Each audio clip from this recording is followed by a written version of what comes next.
días.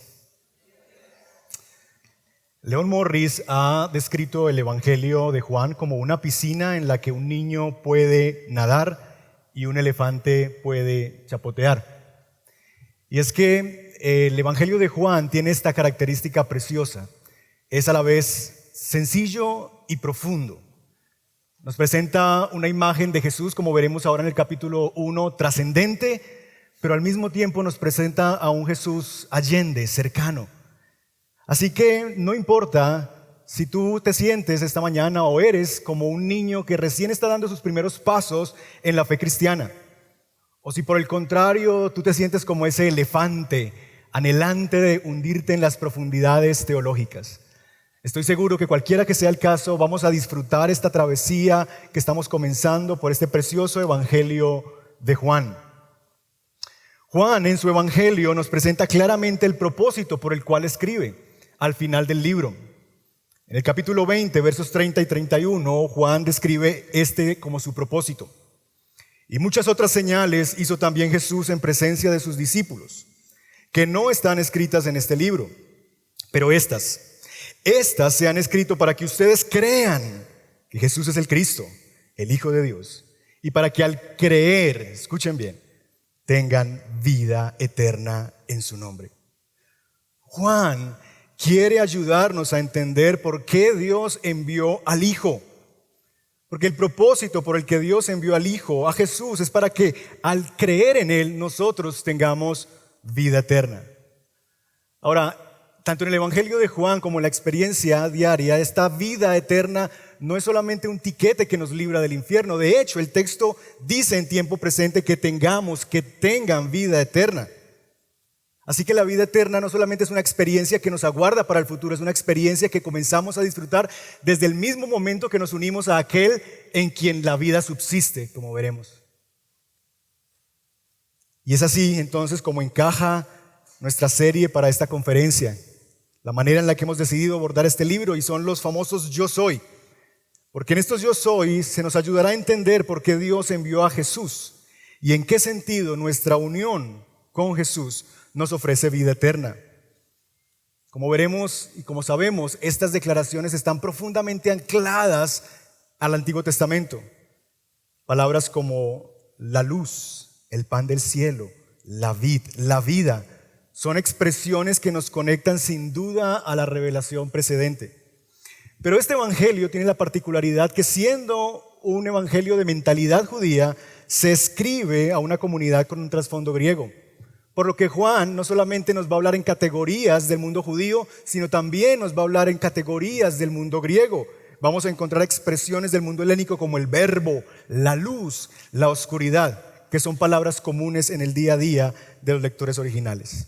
Y Juan va a usar estas categorías griegas no solamente para generar un enganche y una conexión con su auditorio, sino realmente su objetivo es desafiar y corregir el pensamiento de ellos.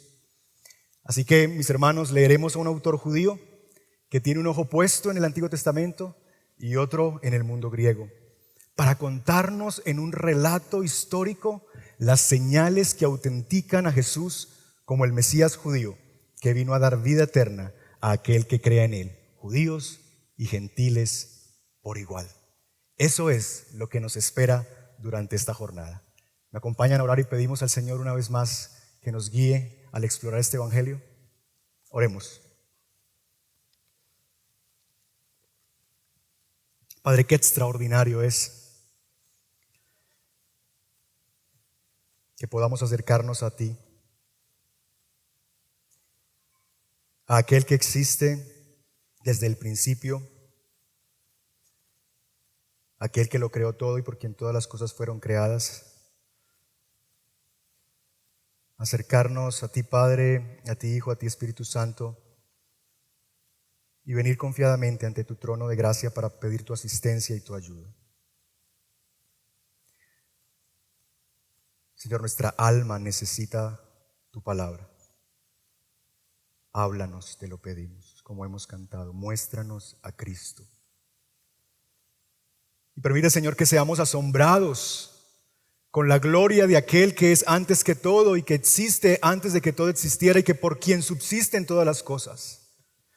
y al mismo tiempo llévanos confiados a sus pies para acercarnos como un hijo, como el mismo escritor se acercaba al pecho del Maestro, para que podamos también, Señor, tener este encuentro precioso entre el asombro por la gloria y la confianza de la intimidad. Te lo rogamos, Señor, te lo rogamos. Señor, aquí están estos 5 panes, estos 2 peces, multiplícalos para alimentarnos a todos nosotros. Te lo pedimos, en el nombre de Jesús. Amén. Amén, que el Señor nos ayude. Bien, Juan capítulo 1, mis hermanos, abran sus Biblias en Juan capítulo 1. Y mientras buscan, no sé si ustedes han visto esas tomas satelitales que se acercan a nuestro planeta desde afuera de la atmósfera, ¿verdad? Por estos días estuvimos viendo, de hecho, estas imágenes con la hermosura, la paradójica hermosura y lo aterrador que era ver el huracán Milton, ¿verdad? En esas tomas satelitales donde se podía ver la forma de este huracán y lo impresionante que era. Y luego en estas tomas satelitales, poco a poco, como que la cámara en un zoom in se va acercando y entonces ya podemos ver quizás las formas, ¿verdad?, más cercanas, y finalmente nos lleva quizás hasta la calle, a una cámara de una calle en un poste donde el viento se veía como derribaba aún las palmeras. Y yo quiero traer esta imagen porque creo que es exactamente lo que ocurre con la introducción al Evangelio. Juan nos va a situar en primer lugar desde afuera del tiempo y del espacio y nos va a hablar del Logos, al cual ubica fuera del tiempo y del espacio también. Y luego nos va introduciendo como en cuadros cada vez más cercanos a ver cómo ese Logos tiene que ver con la creación y luego cómo ese Logos se conecta con la revelación del Antiguo Testamento para finalmente traernos a cómo ese Logos estuvo y habitó entre nosotros. Así que con esa imagen en mente de esa cámara satelital, de ese lente que va como en un zoom in acercándose a nosotros, vamos a leer los primeros 18 versos de nuestro Evangelio. Yo quiero rogarles si usted puede estar en pie por un momento más y leer juntos la palabra del Señor. Juan 1, 1 al 18. Esta es la palabra del Señor. En el principio ya existía el Verbo, y el Verbo estaba con Dios, y el Verbo era Dios. Él estaba en el principio con Dios. Todas las cosas fueron hechas por medio de Él, y sin Él nada de lo que ha sido hecho fue hecho. En Él estaba la vida, y la vida era la luz de los hombres. La luz brilla en las tinieblas, y las tinieblas no la comprendieron. Vino al mundo un hombre enviado por Dios, cuyo nombre era Juan. Este vino como testigo para testificar de la luz a fin de que todos creyeran por medio de él. No era él la luz, sino que vino para dar testimonio de la luz. Existía la luz verdadera que al venir al mundo alumbra a todo hombre. Él estaba en el mundo y el mundo fue hecho por medio de él y el mundo no lo conoció. A lo suyo vino y los suyos no lo recibieron. Pero a todos los que lo recibieron les dio el derecho de llegar a ser hijos de Dios, es decir, a los que creen en su nombre, que no nacieron de sangre, ni de voluntad de carne, ni de la voluntad de hombre, sino de Dios. El Verbo se hizo carne y habitó entre nosotros y vimos su gloria, gloria como del unigénito del Padre, lleno de gracia y de verdad. Juan dio testimonio de él y clamó: este era del que yo decía, el que viene después de mí es antes de mí, porque era primero que yo. Pues de su plenitud todos hemos recibido gracia sobre gracia, porque la ley fue dada por medio de Moisés. La gracia y la verdad fueron hechas realidad por medio de Jesucristo. Nadie ha visto jamás a Dios. El unigénito de Dios que está en el seno del Padre, Él lo ha dado a conocer. Pueden tomar su lugar. Hay dos grandes declaraciones que enmarcan la idea de este prólogo. Y son dos declaraciones acerca del Verbo. Si ustedes ven en el verso 1, dice: en el principio ya existía el Verbo. De tal manera que una de las ideas de este prólogo es enmarcar la preexistencia de ese verbo. Pero la segunda idea la vemos en el verso 14. El verbo se hizo carne. De tal manera que las dos declaraciones del verbo en un sentido nos ayudan a enmarcar lo que es la idea de este prólogo. Y déjenme expresarla de la siguiente manera. Lo que Juan quiere comunicarnos a nosotros esta mañana es que Jesús es el verbo preexistente encarnado y el cumplimiento de todos los símbolos salvíficos del antiguo pacto. Juan va a desarrollar esta idea en 4 capas superpuestas que vamos a ver muy fácilmente en nuestro texto. Los primeros 5 versículos nos va a hablar acerca del verbo. Luego, extrañamente, en el verso 6 se nos introduce a un personaje llamado Juan. De ahí nos lleva hasta el verso 8 y nuevamente en el verso 9 vuelve la figura del verbo. Entonces tenemos al verbo, tenemos a este personaje llamado Juan. Luego de nuevo, desde el verso 9 hasta el verso 14, tenemos nuevamente al verbo y finalmente, versos 15 al 18, vuelve Juan a la escena. El verbo Juan, el verbo Juan. Así que vamos a seguir esa estructura para desarrollar nuestra enseñanza. Lo primero que Juan hace es señalarnos la preexistencia y la preeminencia del verbo. Verso 1. En el principio ya existía el verbo. Y cuando leemos estos primeros versos estamos nadando con elefantes. Porque es un texto profundo, con imágenes extraordinarias. Juan inicia su evangelio tal como Moisés comenzó la Torá, en el principio. Así como Moisés comienza la redacción del pacto entre Dios y su pueblo, con el relato del Dios que trajo todo a existencia y que existía antes que todo, de la misma manera Juan inicia su evangelio con el verbo, que existía antes que todo y por quien todo fue hecho y subsiste. En este sentido, mis hermanos, este pasaje de Juan no solamente es el prólogo al evangelio, sino que creo yo que es el prólogo al nuevo pacto, porque en la encarnación del verbo, como veremos, hay un nuevo comienzo, un nuevo génesis, una nueva ley, un nuevo mediador, una nueva gracia que se impone o se sobrepone sobre la gracia anterior. Juan afirma en estos primeros versos 2 cosas sumamente importantes acerca de este verbo. En primer lugar, afirma que nunca ha habido un tiempo en que el verbo no existiera. Nunca ha habido un tiempo en el que el verbo no existiera.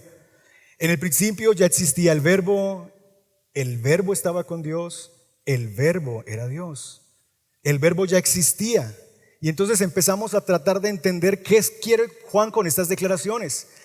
El verbo ya existía, está hablando de la preexistencia, pero ¿por qué el verbo ya existía? Bueno, la razón es muy sencilla. El verbo existía porque existía en relación con Dios.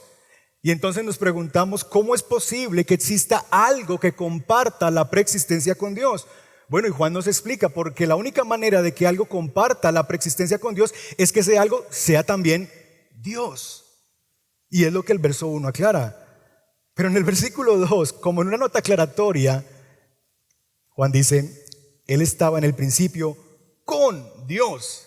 Y entonces aquí empezamos a ver los elefantes, ¿verdad? ¿Cómo así? Él era Dios, pero estaba al mismo tiempo con Dios. Y básicamente la idea es realmente esa realidad. Juan nos quiere decir que el verbo es Dios, pero al mismo tiempo es diferente de Dios.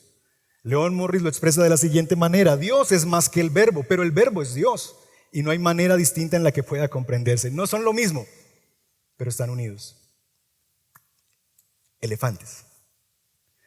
Lo segundo que Juan declara sobre el verbo, en el verso 3 al 5, es que no hay nada que no dependa de él para existir. No hay nada que no dependa del verbo para existir. El Padre es el creador, pero el verbo es el medio que trae todo a la existencia. Dice el verso 3, todas las cosas fueron hechas por medio de él y sin él nada de lo que ha sido hecho fue hecho. En Génesis 1 ocurre exactamente lo mismo. En Génesis 1 lo que trae toda la existencia es la palabra de Dios. Vemos la declaración del verso 2 en Génesis 1 y la tierra estaba desordenada y vacía, era un caos total. Y luego encontramos el verso 31 y nos dice que todo era bueno en gran manera. Y nos preguntamos, ¿cómo llegó esto, este caos total, este desorden y este vacío a ser algo bueno en gran manera? Y entonces nos devolvemos al versículo 3 y comenzamos a ver un patrón. Y dijo Dios, y dijo Dios, y dijo Dios, y dijo Dios, y dijo Dios. En 9 oportunidades Dios habla y el caos llega a ser algo bueno en gran manera. Porque todas las cosas fueron hechas por medio de Él y sin Él nada puede existir. El verso 4 agrega que en el verbo estaba la vida. Y es interesante porque si lees con atención, no solamente nos dice que el verbo es el dador de la vida, sino que en el verbo está la vida. No solamente Él la crea, sino que existe en Él. Y eso significa que la vida no puede subsistir por sí misma, mis hermanos. Si no hay verbo, no hay vida. ¿Recuerdan Juan 20? ¿Para qué vino Jesús? Para que tengan vida eterna. Si no hay verbo, no puede haber vida, porque en Él, en el verbo está la vida. Y de nuevo, hay una cantidad de imágenes que se mezclan aquí que tienen que ver con el relato creacional. Vida, luz, y entonces se nos presenta este elemento de la luz, una luz que alumbra las tinieblas. Pero con todo las tinieblas no la comprendieron. Y uno dice, ¿qué quiere decir esto? Porque una cosa es, la luz vino y alumbró y las tinieblas no la vieron, debería decir, pero dice que las tinieblas no la comprendieron. Imagínense que estamos en este lugar, tenemos los ojos abiertos y de un momento a otro dejamos de ver. No vemos absolutamente nada. Tenemos 2 posibilidades. La primera es que hayan apagado las luces, de tal manera que la imposibilidad de ver se debe a un factor externo. No hay luz, no alumbra, no ha venido la luz, se ha ido la luz. Pero no es la única posibilidad. La segunda posibilidad es que yo ahora haya quedado ciego o que yo sea ciego. Y es exactamente esto lo que Juan está comunicando. Que el problema por el cual el mundo no ha visto la luz no es porque no haya luz. No es porque sus rayos no hayan iluminado el mundo, no, la luz vino.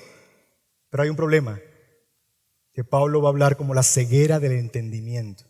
El entendimiento entenebrecido, por eso no pueden comprender la luz.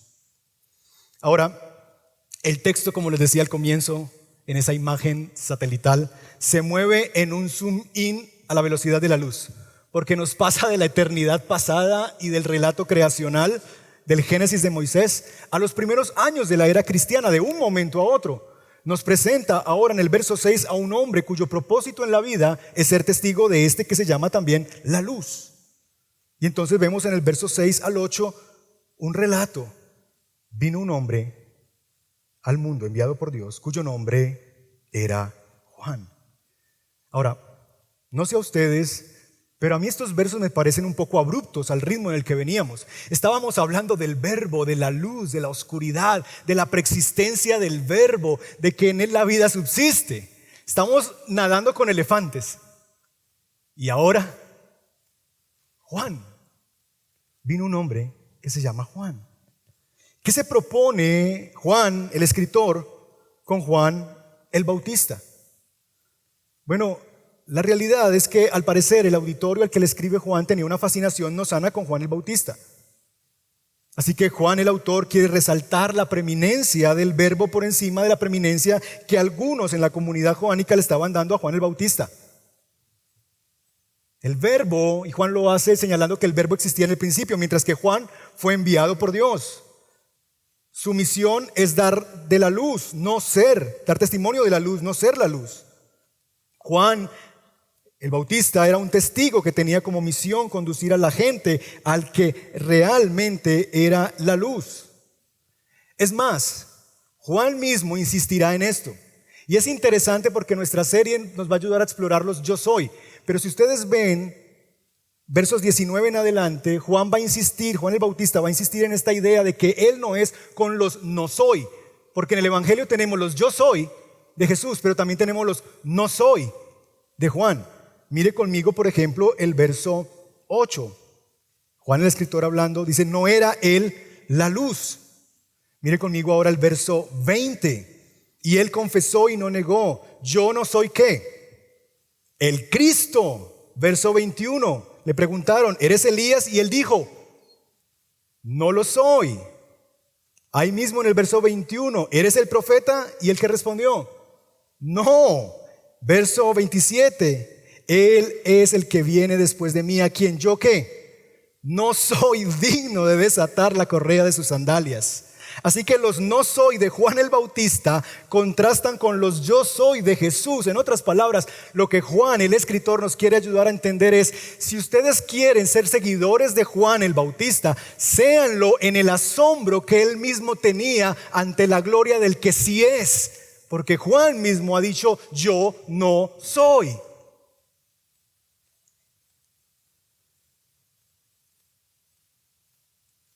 Nuevamente, en el verso 9, el zoom de la cámara vuelve y se aleja un poco. Porque vuelve el verbo. Existía la luz verdadera que al venir al mundo alumbra a todo hombre. El verso 9 nos trae de vuelta al verbo, a la luz, pero ahora nos introduce a ese verbo en el pasado reciente. En el pasado reciente, porque dice que al venir al mundo nos trae al eterno que preexiste con el Padre al plano de la existencia actual.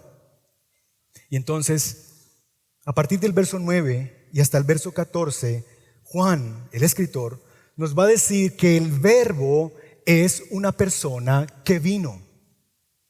El verbo es una persona que vino. Verso 9, existe la luz verdadera que al venir al mundo. Verso 14, el verbo se hizo carne y habitó entre nosotros. El verbo, ese que preexistía con Dios y que era antes de todas las cosas, vino al mundo. Ahora, para nosotros es casi imposible leer el prólogo y no pensar desde el versículo 1 en la persona de Jesús de Nazaret. ¿Sí o no? Casi que comenzamos a leer y nos juega la mala pasada porque nosotros ya le hemos leído el relato y ya sabemos de qué se trata. Pero realmente, mis hermanos, no hay nada que establezca una relación entre Jesús y el verbo sino hasta el verso 14. Porque es hasta el verbo 14 que se nos habla de la encarnación de ese verbo en una persona. No es sino hasta el verso 17 que el nombre Jesucristo aparece en la escena. Así que hasta entonces, hasta el versículo 8, los primeros lectores del Evangelio debieron interpretar el verbo como lo hacía la comunidad helénica, como un ser supremo, como un principio superior, aquello por el cual rige todo. Para los griegos, por ejemplo, para Heráclito, el logos era una ley natural que lo regía absolutamente todo. Pero el concepto joánico del logos es totalmente diferente. Juan parte de ese entendimiento, de ese patrón del mundo helénico para redefinir y decirnos, no es una cosa, no es una ley natural, es una persona que vino. De tal manera, mis hermanos, que el logos de Dios no es algo que se desentiende del mundo, sino todo lo contrario. El logos de Dios se preocupa por su mundo, se involucra apasionadamente en su mundo. Es más, toma naturaleza humana, participa de las luchas de esta vida, sufre para finalmente triunfar sobre la agonía y ganar nuestra salvación. El logos de Dios se hizo carne y habitó entre nosotros. Así que la aparición de Juan el Bautista en los versos que nos precedieron, 6 al 8, constituye como una bisagra que va a abrirnos la mente y el relato al asunto central del texto.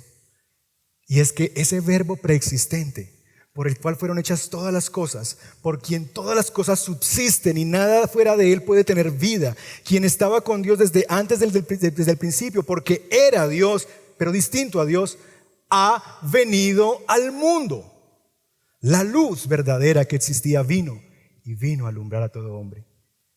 El medio por el cual el mundo vino a existencia estuvo en su mundo y el mundo no lo conoció. Y como no lo conoció, lo rechazaron, pues no supieron que era Él, porque las tinieblas no lo comprendieron. Ahora, ¿cómo vino este verbo? Porque no es la primera vez que el verbo viene al relato y a la escena humana.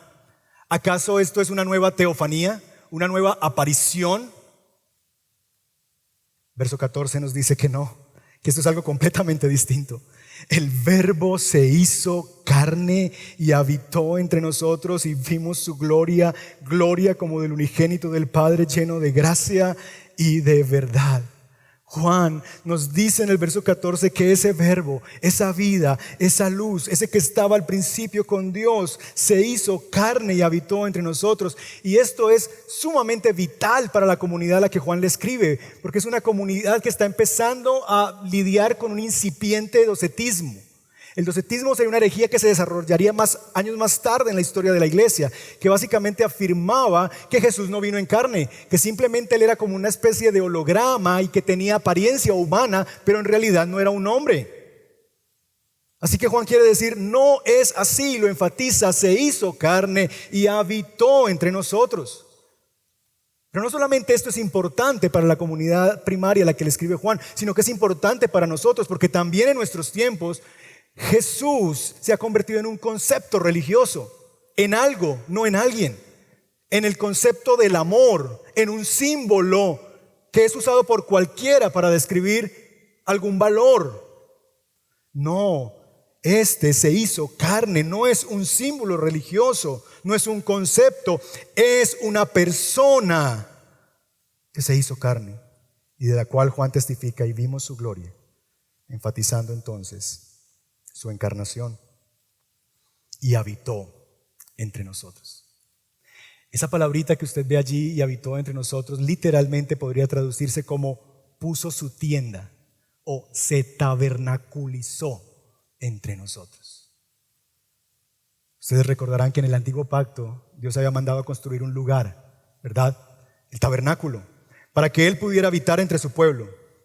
Pero esto es completamente diferente, porque Dios en el Hijo no está ordenando construir un lugar de encuentro con su pueblo. No, Dios mismo es en Jesús el tabernáculo. Dios en carne habitó entre nosotros. Así que, hermanos, ya no vamos al tabernáculo o al templo para encontrarnos con Dios. Es mucho mejor que eso. Dios vino a su mundo a encontrarnos a nosotros. Vimos su gloria. Ya no la de la tienda que reflejaba la gloria de Dios o en el rostro de Moisés, sino en la del Hijo encarnado. Y es aquí, en este punto de nuestro relato, donde la cristología comienza a fluir como torrentes por todo este texto. Porque solamente ahora, a partir del verso 14, donde se nos dice que este verbo es una persona y que el verso 17 va a identificar como Jesucristo en el testimonio de Juan el Bautista, es entonces ahora que todo ese lenguaje creacional que leímos en los versos iniciales, todo ese lenguaje veterotestamentario que acabamos de leer, se asocia ahora al ministerio de Jesús de Nazaret, descrito bellamente en el testimonio de Juan. Ahora y solamente ahora podemos unir las descripciones del verbo eterno con la persona de Jesús, porque en este punto el testimonio de Juan sobre el verbo es claramente entonces el testimonio de Juan sobre Jesús de Nazaret. Todo lo que se ha dicho del verbo, ahora sí podemos decir que es lo mismo que se dice sobre Jesús de Nazaret. Y eso nos lleva entonces a nuestro cuarto punto, y es el testimonio de Juan. Y entonces nos podemos devolver ahora sí al relato y tratar de ver cómo estas declaraciones sobre el verbo son declaraciones sobre Jesús. Así que lo que Juan ha dicho es que Jesús es Dios. Verso 1. Juan ha dicho que Jesús es con Dios eternamente. Versos 2 y 3. Juan nos ha dicho que Jesús es el Logos que trajo todo a la existencia. Juan entonces nos ha dicho que Él es la vida y quien en Él subsiste la vida. Juan nos ha dicho que Jesús es la luz del mundo. Juan nos ha dicho en este prólogo entonces que Jesús es en quien concede el derecho de ser hijos de Dios. Juan nos ha dicho entonces que Jesús es el Verbo hecho carne. Así que todas esas descripciones preciosas y extraordinarias de la eternidad pasada, del relato creacional, se unen al testimonio de Jesús de Nazaret. Eso que se dijo del verbo es verdad sobre Jesús de Nazaret, porque son la misma persona, porque el verbo se encarnó. Y ahora, a partir del verso 15 entonces, Juan ya no solamente nos conecta a Jesús en ese zoom out que nos permite ver desde la eternidad pasada, colocando a Jesús desde la eternidad pasada en la preexistencia con el Padre. Ya no solamente vamos a ver a Jesús en la creación, sino que ahora en versos 15 al 18 Juan nos va a presentar a Jesús en relación con el Antiguo Testamento, porque aparecen figuras muy importantes del Antiguo Testamento. Aparece la ley, aparece Moisés. Así que Juan no solamente se propone presentarnos a un Jesús preexistente, sino a un Jesús preeminente en la revelación. Versos 16 y 17. De su plenitud hemos recibido, ¿qué cosa? Gracia sobre gracia. Porque la ley fue dada por Moisés. Y ese por qué implica una razón. Y entonces aquí de nuevo estamos como entre elefantes. ¿Qué significa este asunto? De que en su plenitud hemos recibido gracia sobre gracia. Porque la ley, ¿qué tiene que ver la ley con la gracia? Porque la ley fue dada por Moisés. La gracia y la verdad por medio de Jesucristo. Hermanos, lo que Juan está afirmando es que la ley fue en sí misma una gracia. Pero ahora en Jesús tenemos un lugar, una gracia, que se sobrepone sobre la gracia anterior. Esta es la imagen de una gloria que se va extinguiendo mientras otra va emergiendo. El contraste es con la gloria y la gracia contenida y provista en la ley, que se está extinguiendo para dar lugar a una gracia más gloriosa, la del Evangelio, porque Jesús trae una mayor gracia que la de la ley, porque esta que trae Jesús es llena de gracia y de verdad. Es lo que Juan afirma en el verso 17. La gracia y la verdad fueron hechas realidad mediante Jesucristo. Y no solamente se contrasta la ley y la gracia y el evangelio de la gracia, sino que también Juan nos contrasta a los expositores de estos dos pactos. Nos presenta a Moisés como la figura más representativa de la ley, en contraste con Jesucristo, porque la ley vino por Moisés, pero mientras que, puede leerse allí, la gracia y la verdad han venido mediante Jesucristo. Así que el Antiguo Testamento ha referido a Moisés, y el ministerio de Moisés fue fundamental para llevar al pueblo, liberarlo de Egipto, introducirlo al desierto y llevarlos al punto del ingreso a la tierra prometida. Moisés se ha convertido como en un pastor que ha guiado a Israel en medio del desierto. Es más, el salmista lo describe de esa manera. En el Salmo 77:20 dice el salmista: como rebaño guiaste a tu pueblo por mano de Moisés y Aarón. El ministerio de Moisés ha sido el ministerio de un pastor que guía ovejas en un desierto. ¿Recuerdan el oficio de Moisés antes de ser llamado por Dios? Ahora, el evangelio y lo que Juan va a hacer es que nos va a presentar a Jesús no como un pastor, sino en el capítulo 10 veremos a Jesús como el buen pastor. No como Moisés, que es el instrumento que Dios usa para dar maná del cielo, sino que lo va a presentar a Jesús como el que da el verdadero pan del cielo. De tal manera, mis hermanos, que este cumplimiento de esas figuras del Antiguo Testamento se hacen realidad en la persona de Jesús. La gracia y la verdad son hechas realidad en Jesucristo. Y eso será más claramente en las siguientes exposiciones, porque cada yo soy está profundamente conectada con la revelación del Antiguo Testamento. Y cada uno de ellos va a reflejar de alguna manera cómo es que Jesús es el cumplimiento, la perfección de todas esas cosas que el Antiguo Testamento decían acerca del Mesías. Porque el propósito de Juan es convencernos a nosotros que Jesús es el Cristo, el Mesías, para que al creer en Él tengamos vida eterna. Así que, hermanos, Jesús es verdaderamente. Jesús es la realidad de las sombras, es el cumplimiento de los símbolos, porque en definitiva Jesús es el verbo preexistente, encarnado y el cumplimiento de todos los símbolos salvíficos del antiguo pacto.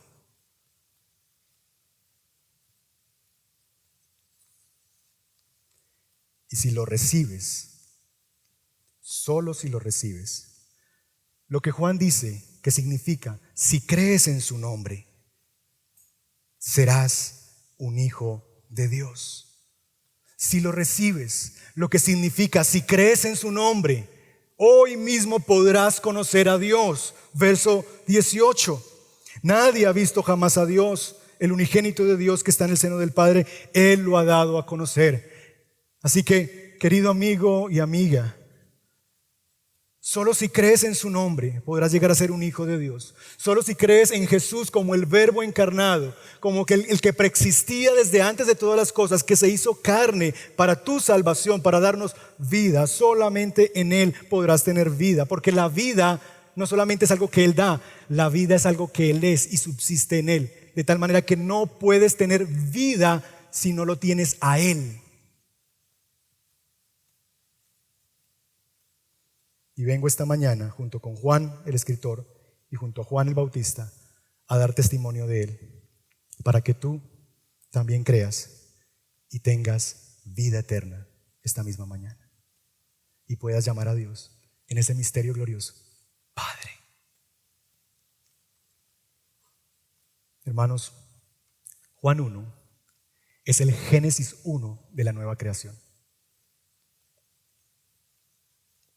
del nuevo pacto. En el principio de Génesis 1, Dios llevó todo del caos al orden a través del Logos, su palabra. ¿Recuerdan?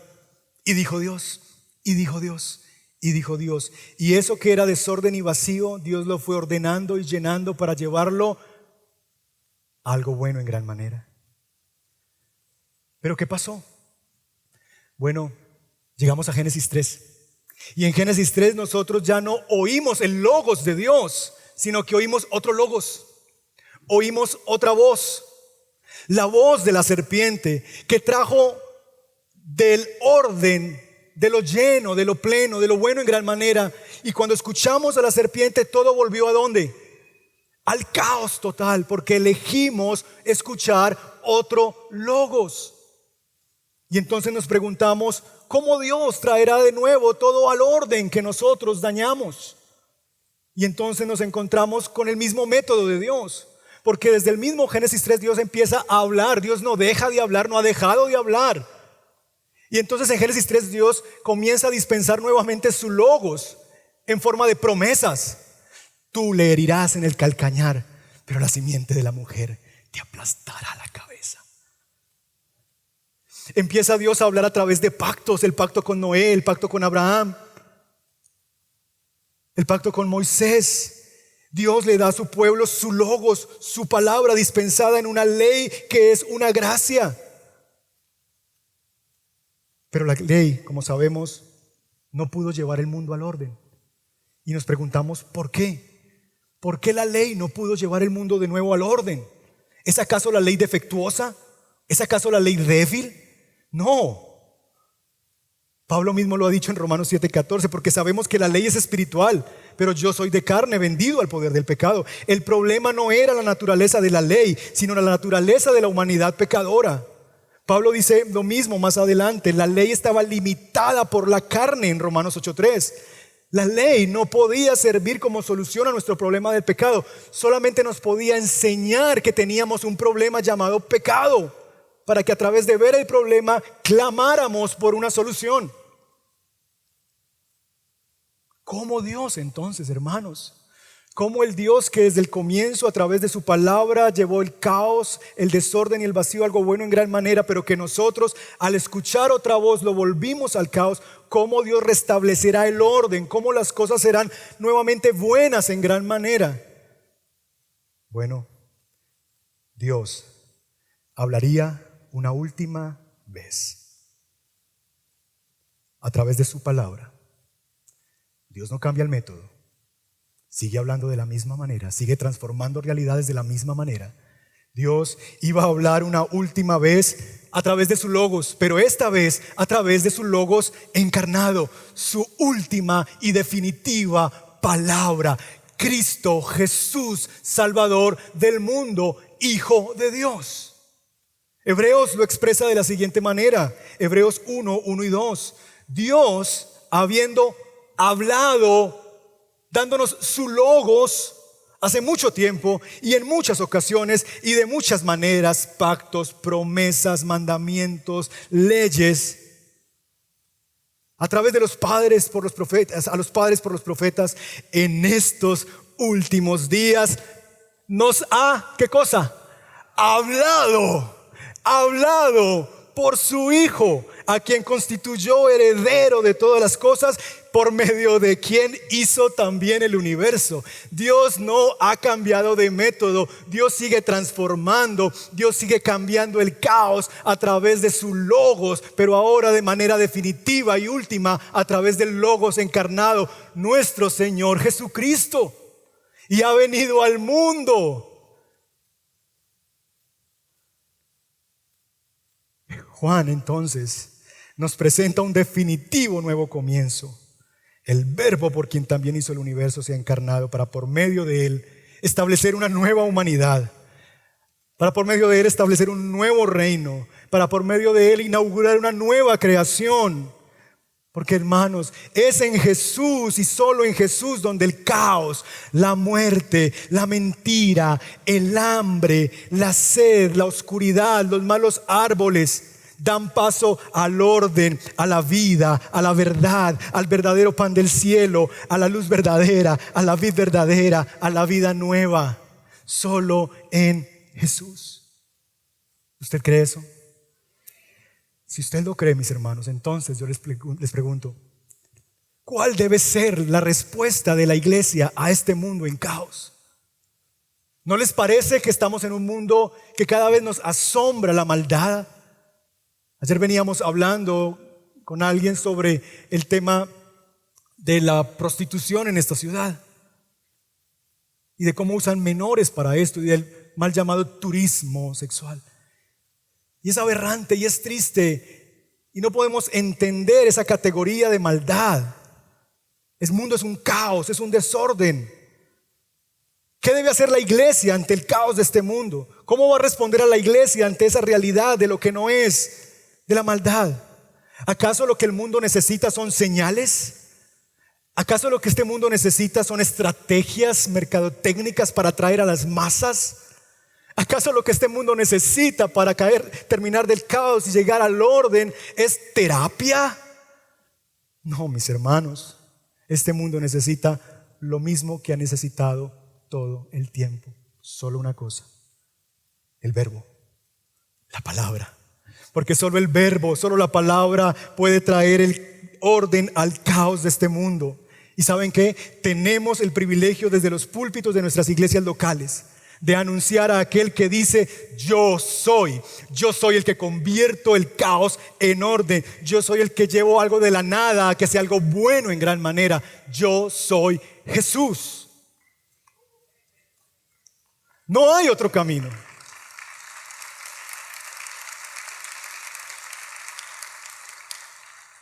Los fariseos pedían señales y Jesús les dijo: una sola señal les será dada, la señal de Jonás. ¿Cuál fue la señal de Jonás? ¿Jonás hizo milagros en Nínive? No, Jonás solamente dijo unas palabras: dentro de 40 días Nínive será destruida, y se marchó. ¿Qué sermón? ¿Qué pasó con ese sermón? Todo un pueblo se arrepintió, el mismo rey mandó hasta que los animales ayunaran. Con un sencillo y contundente mensaje que venía de parte de Dios. Ese era el logos de Dios para Nínive. Dentro de 40 días, Nínive será destruido. Un mensaje lleno de gracia, porque vino a tiempo. Les dio 40 días y lleno de verdad, porque no les mintió. Serán destruidos si no se vuelven a Dios. Ese es el mensaje de la iglesia y no lo podemos negociar, y no lo podemos vender, y no lo podemos rebajar. Él vino. Y quizás el caos no solamente está afuera en el mundo, sino que tú que estás esta misma mañana dices: pastor, es que el caos no lo veo afuera en el mundo. El caos está en mi casa. El caos está en mi familia.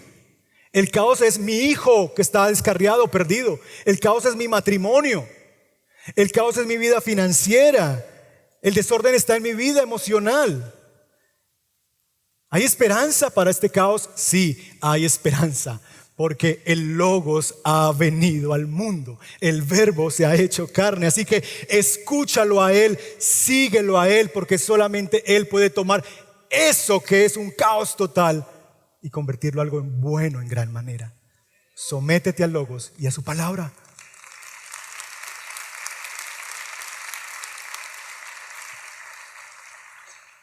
Él vino, algunos no lo recibieron. A ellos debemos seguirles llevando la palabra. Pero nosotros por su gracia sí lo recibimos. Y hoy tenemos la vida eterna. Y hoy somos testigos de que es verdad que su palabra transforma. Transforma caos. Transforma lo que no es. Transforma el desorden. Transforma el vacío en algo que día tras día se hace más semejante a Él. Aquello que es lo mejor, lo más grande, su misma persona. Juan dijo, y vimos su gloria, gloria como del unigénito, lleno de gracia y de verdad. Nosotros aún no lo hemos visto así. Nosotros vemos como a través de un espejo, pero eso no quiere decir que no lo veremos, porque el mismo autor del Evangelio tomó esa cámara que se ha movido en toda esta predicación de zoom out a zoom in, ahora se mueve al futuro, y Juan estuvo en el futuro, en nuestro futuro, y miren cómo lo vio Juan.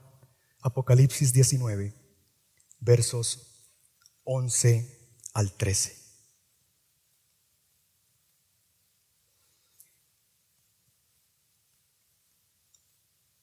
Apocalipsis 19, versos 11 al 13.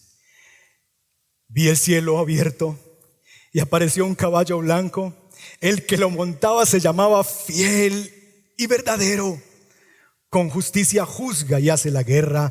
Sus ojos son una llama de fuego y sobre su cabeza hay muchas diademas. Tiene un nombre escrito que nadie conoce sino Él.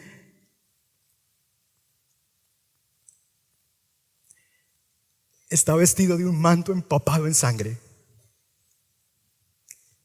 Y su nombre es el Verbo de Dios. Y veremos su gloria. La gloria del unigénito de Dios, lleno de gracia y de verdad. No hay lugar a dudas. Oremos.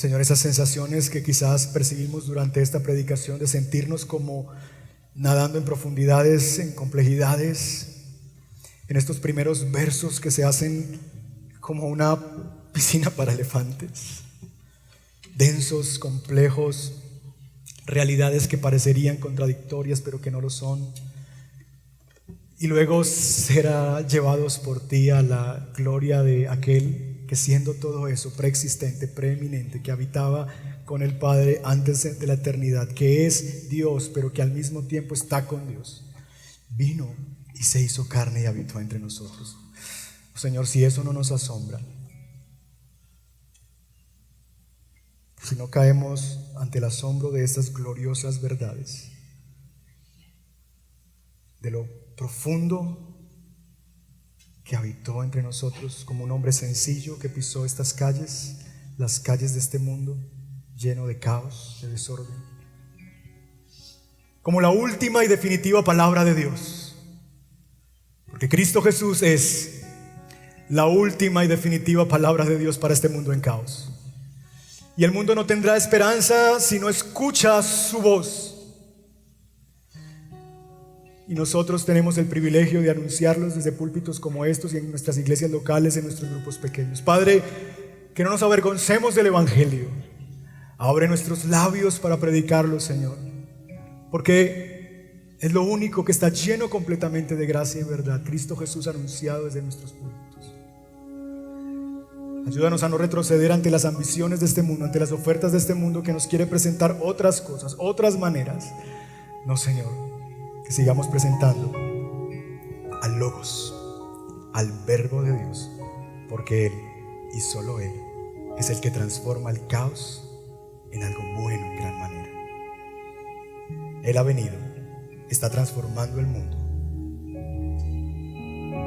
y nos ha enviado a nosotros a anunciar sus virtudes, a llamar a personas de tinieblas a luz,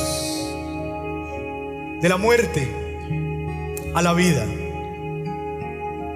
a darle agua al sediento, decirle beban de él, a darle pan a los hambrientos y decirles coman de él, cómanlo a él. Oh Señor, ayúdanos. Y mientras seguimos en este mundo siendo transformados cada vez más a tu imagen y tu semejanza, recuérdanos que algún día nosotros también veremos a aquel cuyos vestidos están empapados en sangre y cuyo nombre es el Verbo de Dios. Y entonces podremos unirnos a Juan y a los discípulos y decir: y vimos su gloria, gloria como del unigénito Hijo de Dios, lleno de gracia y de verdad. Mientras tanto, no hay más que hacer sino adorarte a ti, quien nos ha transformado y quien nos ha cambiado, y a quien adoramos y exaltamos esta mañana. En Cristo Jesús. Amén y amén.